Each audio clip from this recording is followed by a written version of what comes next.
ծեծի փառատոն լինի, լավագույններին պարգևատրեն, հետո կարող ամեն ամսյա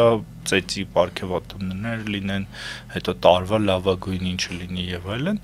ու ի վերջո կարող նաեւ վարչապետի բան լինի, գավաթ լինի, այո, ծեծի գավաթ լինի, որը վերջում գավաթով տան գլխին կամ պես ինչ է բան, հիմա կատակ, բայց ամեն դեպքում սա Հայաստանի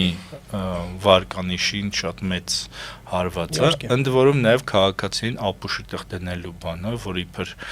ինքնիշխանության համար էր այս կռիվը, չգիտեմ, Բուչա այցելելու Պուտինն էր հատուկ ուղարկել Արտուր Չախոյանին, զանգել էր Քոչանին զանգել էր Չախոյանին եւ այլն։ Սա իրականում, ասենք, մարդը կարող ասենք փորձի քեզ խափի, բայց երբ որ փորձում է դնի էշի տեղ, դա շատ վիրավորական է։ Ես ճիշտ ասած վիրավորված եմ Հանրապետություն կուսակցության հայտարարությունից։